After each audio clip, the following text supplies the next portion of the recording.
Life is Strange: True Colors was developed by Deck 9 and published by Square Enix. True Colors was a nice entry into the Life is Strange series. It was definitely not the darkest game in the series, but just like its predecessors, it delved into the darker facets of life. Recurring themes of trauma, both emotional and physical, play a part in this small-town mystery. The Life is Strange series as a whole features artistic-ass protagonists that are into a lot of the stuff that I'm into. And Alex Chen was no different. The game took place in the fictional town of Haven Springs, Colorado. The opening scene depicts Alex arriving to this new town that seemingly flourishes with rustic greenery, embracing those who set eyes on it for the first time with the prospects of a fresh start. Alex promptly discovers her hyper-awareness of the emotions of those around her, to the point where she sees people clouded with color-coded auras, matching each person's current state of mind. As the story progresses, Alex undergoes new beginnings as well as a great tragedy, all the while coping with her own traumatic past.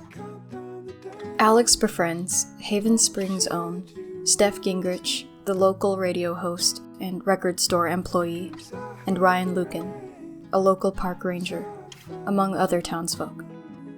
Together, they set out to discover what they can about the darker history of Haven Springs and its connection to the shady Typhon Mining Company.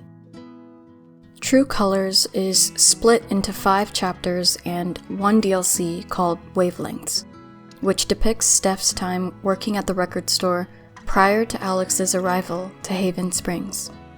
As with the prior installments in the series, players control Alex from third-person perspective. Players who aspire to fully explore all of the locations and environments in the game are rewarded with the ability to delve further into its vast narrative. Within the main game were a few minigames scattered about. An arcade cabinet for the fictional game called Minehunt could be found in Alex's apartment. This game required good platforming skills, which I was unable to muster. However, I did fare better when playing the Arkanoid arcade cabinet, which was located inside the pool table room of the Black Lantern. I was able to complete all of the levels available in this version of the game. The final minigame that I really enjoyed was fooseball. It was highly competitive, fun to play, and I believe it would do well as a game on its own. One strong point of the Life is Strange series is its ability to incorporate fitting music to different parts of the game that create such a moving atmosphere, whereas if the scene itself played without music, it would not have the same profound effect. The music in True Colors was impactful and really set the tone for each scene. The opening scene, where Home by Gabrielle Aplin plays, while Alex is seen soaking up her new surroundings, is one of my favorite openings in a game, as it brought upon feelings of peace and content. Aesthetically, this game was right up my alley. It spurred my inner longing to live in a small country town hidden in the embrace of nature.